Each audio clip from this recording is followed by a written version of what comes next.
he says Extreme. I'm sorry. Let me show him. He says WWE Extreme Rules 2021 was stupid. I want to hear what he has to say over someone who watched it, someone who had the loveliness to see the result of each match and see how matches went. Yeah, let's see what he has to say. I can understand one in particular big aspect about it. I didn't know if Extreme Rules weren't really in this, but other than that, I really don't know. But let's see what else he has to say. What I agree and what I don't disagree. What I agree with and what I disagree with. I don't agree with. That's stupid. Guys, and welcome back to another video, and today we will be talking about Extreme Rules 2021. It just happened yesterday, and now you need to hear my thoughts because I thought that Extreme Rules was absolutely ridiculous and stupid. And by what part I'm talking about, we all know it is the main event between Finn Balor, the Demon, and Roman Reigns for the Universal Championship. Not These really. two actually started off with a really decently good match. It was really good actually in the beginning. Roman Reigns was looking strong. The Demon was looking strong. They were giving it their all. It really looked like a hard-fought battle that these two guys were going out there and putting everything on the line to become or stay as the Universal Champion. And that's what I like, a physical fight. There was even a point where they went into the crowd and Roman Reigns had to put a mask on. I thought that was pretty cool because obviously Roman Reigns needs to protect himself first and foremost. The WWE does not come first. He does for his family, obviously. But just looking at him with a mask beat up Finn Balor just showed how badass the guy really is. Like, he doesn't even care. Like, if a lot of people complain about having a mask and wearing it for like 40 minutes or whatever, this man did not even care. He was beating up a demon and had no problem. So mad props to him. But outside of that really interesting point that I thought was interesting, we gotta get to the ending of the match because Roman Reigns was down in the ring and the Usos came in to obviously interrupt and help their cousin retain the championship because that's all they do. But it didn't phase the Demon. Finn Balor was beating them back up, both of them by himself, and then that's when Roman Reigns speared him into the barricade and everyone was down on the ground. You know, the Usos at the announcer's table on the ground, you had Roman Reigns on the ground, you had Finn Balor on the ground, and then the funniest thing, it was honestly the dumbest thing, but it was so funny at the same time, and it kind of got me hyped for whatever reason. You just see Finn Balor's little red lights coming on and off, you hear a heartbeat, and you hear Michael Cole saying, "That's the Demon's heartbeat," and Finn Balor is literally doing the most awkward little, you know, like, I don't even know what to call it. He was twitching, his arms were flaring back, it was confusing, it was weird, but it was also... Let me stop you right there. Let me say this about Finn Balor. Let me say this. I think now this isn't Finn Balor. I'm sorry. This kind of goes with the demon character with WWE. Let me say this. Having certain things go on in a match that fit the character, that's fine. But I do think one thing that's always perfect is for them to show that they've had this before. That is always something really nice. I love the idea of it. Yes, in a technical sense, they did. They showed it on that SmackDown. You know, the SmackDown when we thought he beat him up and everyone was like, "Oh, that was Brock Lesnar's little thing," but really it was supposed to be Finn Balor's heartbeat and all that. And I think they did it again. The go home, I'm about to say Raw, but the go home SmackDown before, you know, Extreme Rules and everything, which I was like, okay. I think it would have been better if they would have did this way back for like moments like this. That it would have been stupid then, but it would have been fitting with the character now. But it kind of feels like, you know, something that would have fit more of the Fiend, which is another missed opportunity match that we won't be able to get to see is the Fiend versus the Demon, which would have been a interesting red light show of a match between two of that. That would have been very intense, would have been very cool. But we won't get to see it because the Bray Wyatt's going, which is messed up. Still, all I'm saying is this. This is all I'm saying. What his in the entire movement was, because I saw it go down, and I was like, "What the fuck is Bro, twisting all that. Like, I expect the lights to do it and then for him to pop back up. That's what I was expecting. Him to do, like, some stupid and pop back up. That's what I was expecting. But no, he did this whole twisting thing, then pops up. But yeah, I think it would have been better for them to do this way, way in the past. Show that this existed way back in the past instead of more on a recent basis instead of to this. Me personally. So cool at the same time. He kind of had some life in him out of nowhere. I was like, what in the world is happening?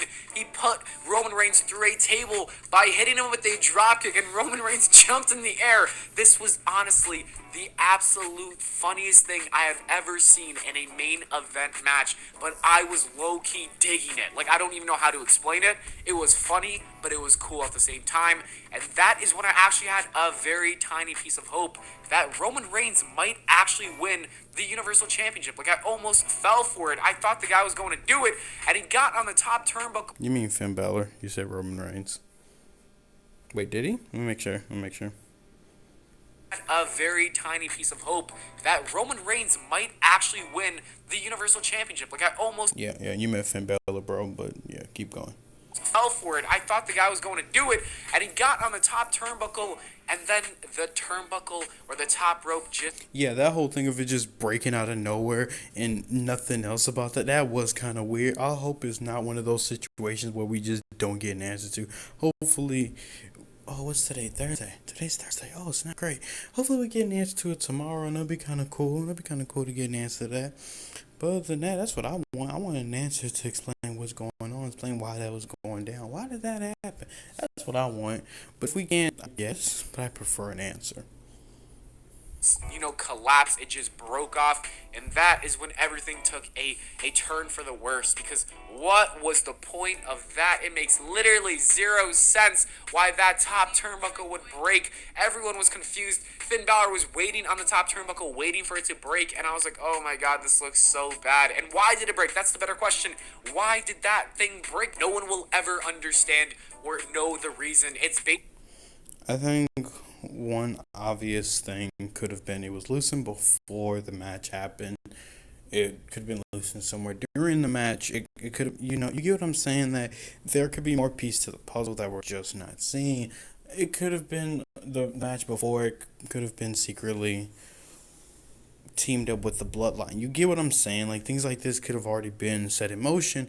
It's just that it happens. I get what you mean, but I'm just saying in the sense of, like, because, a lot of when you watch wrestling, you kind of sometimes have to turn off your... Well, not even when you watch wrestling. When you watch, like, TV shows and movies and things like that, sometimes you kind of have to turn off your brain to enjoy it. Because if you don't turn off your brain and enjoy it, sometimes you'll be too much thinking consistently about it, and it makes you think about stuff that's not really that important. So I think what's best when it comes to, like, a lot of wrestling matches is to just sit on the edge of your seat, grab something to eat, and just enjoy the match, personally.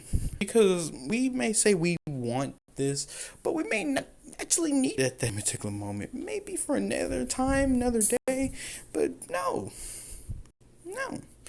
But continue, my guy. basically the same thing that happened back with Kevin Owens in the pilot. We just never found Yeah, I know. out, and that's honestly what happened here, and I hate that a lot. It was ridiculous. Roman Reigns won the match 1, 2, 3, and they kind of just ignored it. Like Michael Cole was saying, like, what happened, but they kind of ignored it, and I don't think they're going to talk about it in the future, because you can't really explain how stupid that ending was. And it really shows you, though, that the ending is the most important part of the pay-per-view, because had Finn Balor won this match looking like a beast like this, honestly, it would have been a good ending. I would have been like, wow, they actually pulled the trigger. This is such a plot twist. Finn Balor... I think the best thing for things like this type, I think they could have done this a better way. I do honestly still think mine would have been better, is him not fully having the paint on, because he wouldn't have technically beaten, well, I guess in technical sense he would have beaten both of them, but I think personally that would have been better. Only reason is for one reason and one reason only. The only reason is very simple. It doesn't have to end like this. Like, Roman can just straight up beat him, and they could just brutally beat up each other, and Roman get into with a spirit at any random moment, and it's fine. But like this, I'm not saying I would have wanted to see like I wouldn't want to see like Finn Balor beat up Roman and the Usos just to run backstage to try and finish the makeup. I wouldn't want to see that. I want to see him halfway done and then jumped and then the match starts, and then mine's I think was a little bit better for him personally. That's just personal, but yeah. It looked great. That ending was epic. He just had all this burst of energy, but Oh no. yeah, the whole reason why I paused originally. I think that they're pulling the trigger later on. I think that it has to happen later on. It has to happen when Roman is finished with everything else. It has to happen when he's finished with Brock, if he's able to fight The Rock, if he's able to go against Edge one last time. I think it should happen after that time. I do think that the match will probably stem into like a sense of like, how do I put it? I do believe it goes into a situation where we're left to see and look and be like, okay, so who is jumping into this? Because someone has to stop, what's the name, to go against Roman. Because I would expect Finn Balor to be like, no, no, no, no. Forget all that happened. Me and you, let's go right here and now. And I would expect Cena to step in, or for Cena to pop up, and for any particular reason, for Cena to be there, so Finn Balor can be busy with someone else until he's ready to fully beat him this time. Because we obviously know that next time they go against each other is Finn Balor's match. And I don't expect him to do a simple match that Roman beats him cleanly. No, if they do, that's a mistake. But that's just what I'm saying. They went with a confusing, weird, non-logical ending, and now I'm sitting here wondering why I even watched and spent my time watching this pay-per-view. So, at the end of the day, I think because of this main event, this entire pay-per-view was stupid. It was a big waste of time. I wouldn't say that. I mean, some main events kind of ruin things. Yeah, that's possible for a main event to ruin a lot of, how do you say, setups, and ruin storylines, ruins future plots. But the entire pay-per-view, I mean, the whole thing with Charlotte and Alexa Bliss just wasn't good. Big E, even just Big E by himself, not even the match, just Big E, Are you saying that they just weren't good? They weren't compatible. None of that was worth the time and energy to watch. Are you saying the tag team match wasn't good because of the main event, the ending of the main event, let alone? No. Yes, I do. I know how things work. Whatever happens in main events, the thing you basically go home with. That's clearly the last thing on your mind because that's the last thing you saw. You know, I understand that, but I don't think that ruins the entire pay-per-view at times. I think it has moments of kind of putting a sour taste in your mouth that you remember all the good parts, but then you'll be like, yeah, that wasn't really noteworthy. Talk more about the other matches, but this Roman Reigns and Finn Balor match that had potential became a complete disaster, and I was not a fan of it. I don't know what happened. We will see what will unfold later in the future, but a lot of us expected Roman Reigns to retain, but I did not see this coming at all. It was just bad. Alright, let's get through the entire... Oh, yes, I love that. Card now. We had the opening match, which was the New Day taking on Bobby Lashley, AJ Styles. I still have a problem with this for one reason. Bobby needs to be a monster. Omos, and this was a good match, but unfortunately, I didn't care too much about it because they just made it literally on the day of. Yeah, I don't like that at all. I'm a type of guy who likes watching wrestling for the storylines. Like, I need to be invested in what's going on, and this just didn't have me too hooked, but I did appreciate the wrestling that took place in the ring, and obviously the New Day was going to win because Big E is the WWE champion. I just did not expect Bobby Lashley to be the one to take the pinfall. That's the thing I really that thought got it was going me. to be AJ Styles or maybe Omos to make Big E look like a beast. But no, it was Bobby Lashley. And, like I said, it was a good match. But after the match, Bobby Lashley was pissed off. And he said, Big E, I want a WWE title match. And now we will be watching tonight on Monday Night Raw. Big E defending his title against Bobby Lashley to kick off Raw. And this is where I expect Goldberg to come in. And we will probably get a triple threat match at the Crown Jewel pay-per-view with Big E, Bobby Lashley, and Goldberg. But Please don't do this to me. Please don't give me that. Some people, that's amazing. What's wrong with you? Me, no. No more Goldberg at Crown Jewels or whatever else it's called. Saudi Arabia, whatever the pay-per-view Super Showdown. I don't care, bro. Whatever it's called, I don't care. Do not give me any more of that. I'm still haunted by the Undertaker match.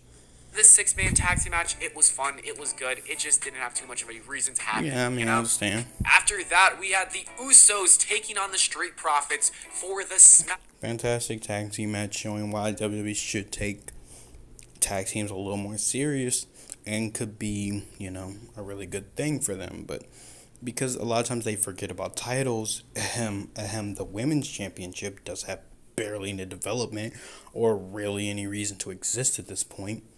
Because the title at this point is like the equivalent to, I have the title. Yay. Me and my partner have the title. Yay. We defended it 2 times in a row. Yay. Oh, we're back after 2 months of holding the title. We can't wait to we lost. Are you not entertained? I don't like that. SmackDown Tag Team Championships, and like I said in my predictions video, this is the exact same thing. It's going to be a good match, and the Usos were going to retain, and that's about it. This was probably their best match out of all 3 of them because, it wasn't on TV. There were no commercial breaks. Roman Reigns didn't interrupt. It was just the Usos and the Street Profits with no interruptions, and I thought it was dope for that reason. I just wish they didn't give this as many times as they did, but again, I can appreciate that this was a good match. There's a lot of good wrestling, and the Street Profits have to now get away from the SmackDown Tag Team titles. I expect them to move over to Monday Night Raw. The following match was Charlotte Flair defending her Raw. I like this match. One of the biggest reasons why I like this match because one of the first times of Charlotte holding the title. This is one of the few times I will say this because Charlotte being a heel is great, but I will always state this. A lot of times I wanted her to lose. Yes.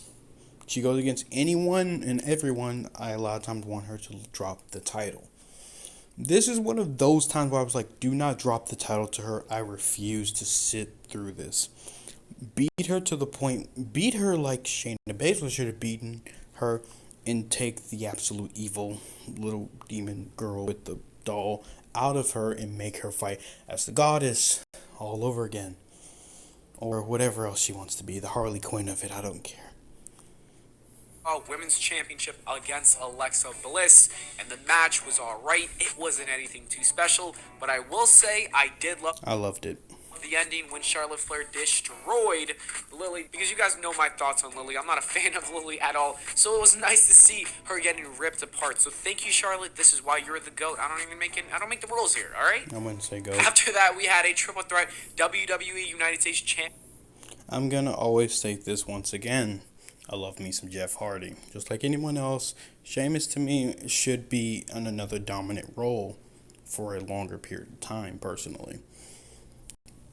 Damian Priest over here, I'm expecting him to also be in a... How do I put his character? I expect his character to be like what Baron Corbin's character should have been, but actually works. I do expect him to hold mid-card titles for a good excessive amounts of time or have them not in a short span. I don't expect him like hold this title for another 6 months, drop it, and then have it lost it for like 2 months before regaining it. No. What I'm saying is I expect him to have like a good little title reign with this before dropping it and eventually going to pick up it maybe a year or 2 later. And you see what I mean? And I expect him to get better over time. Jeff Hardy-wise, I'm expecting him to eventually leave the what's-the-name scene and be picked up to finally get either a world championship match or holding the title. Either the WWE championship or the Universal. I want to see him win it one last time before he has to put the career. Because, before he fully leaves, I expect him to win. They're probably not going to do it. They're probably not, and that's fine. But it's something I really do want to see, and I will count that as a, what's the word I'm looking for? A war crime against the fan base. Well, at least towards me, not everybody else, just me. Championship match Damian Priest, Jeff Hardy, and Sheamus, Still a good and this match. was obviously a good match because when you have all that talent in the ring, it's bound to be a good match. There was a point where Damian Priest botched and he fell. It was a little funny. I laughed, but it happens. He recovered by kicking Sheamus in the leg, so it didn't look too stupid. So I appreciate that he did try to make it look at least somewhat real, that Sheamus was just not standing there. So good on him. He eventually did retain. Jeff Hardy and Sheamus, they have a lot of good chemistry together, and the same is said when you add Damian Priest into that mix. It was a good match. I liked it. And finally, the last match that I want to talk about, which was on the show, was Becky Lynch. I will say this, and here's my problem with this match, and this will always be a problem. Becky walks in as champion. I would have preferred this Becky that we're seeing right now chase the title than Becky already holding it, because it poses a problem that shouldn't be there right now. That should be there later.